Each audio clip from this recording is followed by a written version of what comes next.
एक बार युधिष्ठिर ने भगवान श्री कृष्ण से पूछा, हे स्वामिन, पौष मास के कृष्ण पक्ष में जो एकादशी होती है उसका नाम क्या है, उसकी विधि क्या है तथा उसमें किस देवता की पूजा की जाती है? यह सभी बातें कृपा करके मुझे आप विस्तार पूर्वक बताइए। तब भगवान श्री कृष्ण बोले, हे राजेंद्र, बड़ी बड़ी दक्षिणा वाले यज्ञों से मुझे उतना संतोष प्राप्त नहीं होता जितना एकादशी व्रत के अनुष्ठान से होता है। पौष मास के कृष्ण पक्ष में सफला नाम की एकादशी होती है।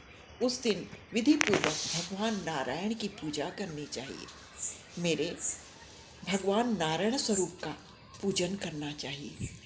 जैसे नागों में शेषनाग, पक्षियों में गरुड़ तथा देवताओं में श्री विष्णु श्रेष्ठ हैं, उसी प्रकार संपूर्ण व्रतों में एकादशी तिथि श्रेष्ठ है।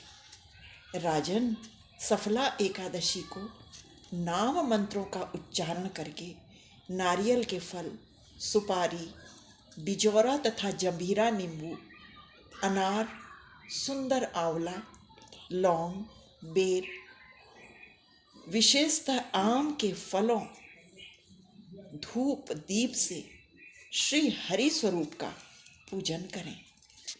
सफला एकादशी को विशेष रूप से दीप दान करने का विधान है। रात्रि में वैष्णव पुरुषों के साथ जागरण करना चाहिए। जागरण करने वालों को जिस फल की प्राप्ति होती है वह हजारों वर्ष के तपस्या करने से भी प्राप्त नहीं होता। हे नृपश्रेष्ठ, अब सफला एकादशी की शुभ कारिणी कथा को श्रवण करो।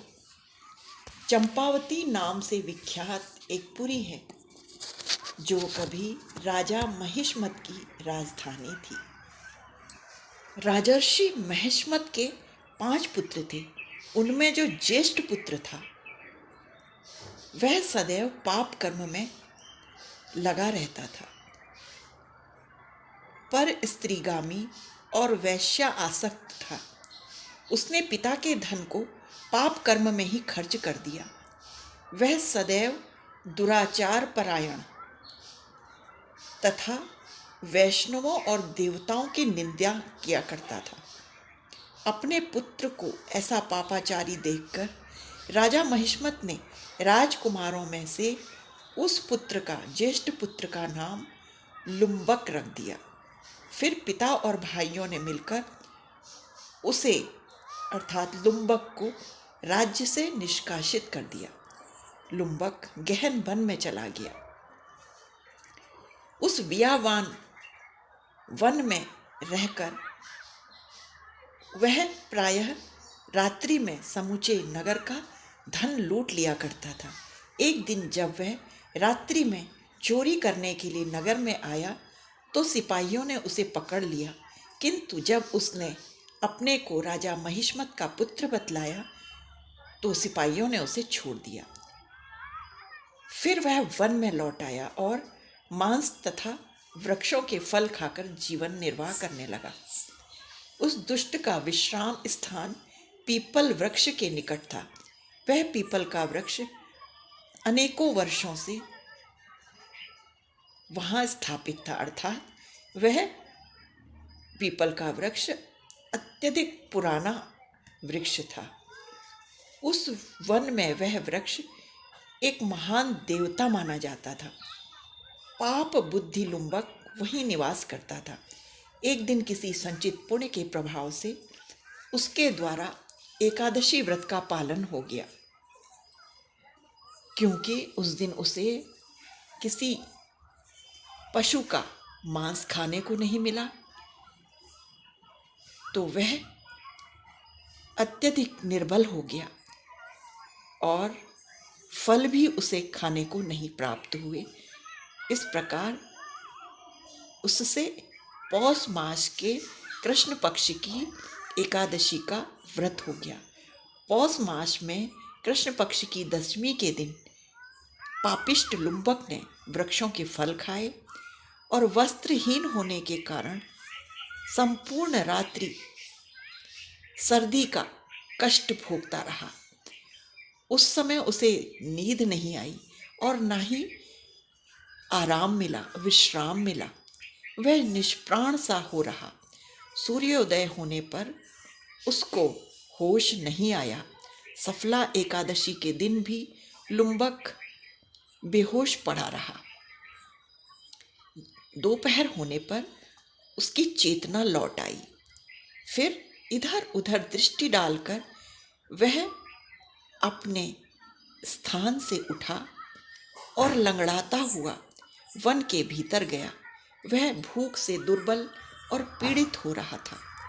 राजन, लुम्बक बहुत से फल लेकर जब तक विश्राम स्थल लौटा तब तक सूर्यदेव अस्त हो गए थे। तब उस पीपल के वृक्ष की जड़ में बहुत से फल निवेदन करते हुए उसने कहा, इन फलों से लक्ष्मीपति भगवान विष्णु संतुष्ट हों। इस प्रकार कहकर लुम्बक ने संपूर्ण रात्रि निद्रा नहीं ली, अर्थात संपूर्ण रात्रि उसका जागरण हो गया। अनायास ही इस प्रकार उससे व्रत का पालन हो गया।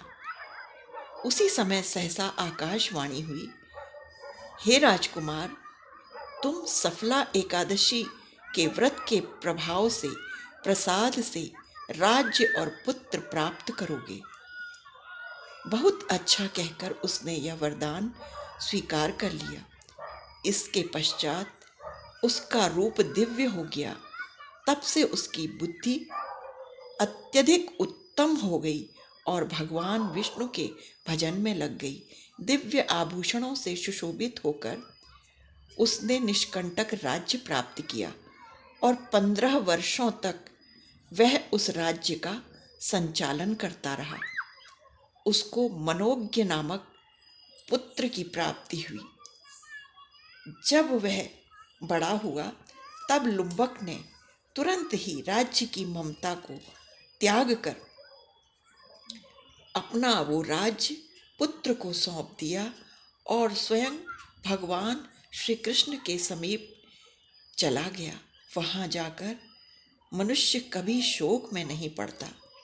राजन, इस प्रकार जो सफला एकादशी का उत्तम व्रत पालन करता है वह इस लोक में सुख भोग कर मृत्यु के पश्चात मोक्ष को प्राप्त होता है। संसार में वे मनुष्य धन्य हैं जो सफला एकादशी के व्रत में लगे रहते हैं। उन्हीं का जन्म सफल है। हे युधिष्ठिर, इस व्रत की महिमा को पढ़ने, सुनने तथा उसके अनुसार आचरण करने से मनुष्य राजसूय यज्ञ के फल को प्राप्त करता है। अतः यत्न करके, यत्न पूर्वक हम सभी को सफला एकादशी के व्रत का अनुष्ठान अवश्य करना चाहिए। ओम नमो भगवते वासुदेवाय। श्री हरि। ओम श्री कृष्णाय नमः। गोविंदाय नमः। श्री राधे श्री कृष्णाय नमः। श्री राधे श्री कृष्णाय नमः। श्री राधे श्री कृष्णाय नमः।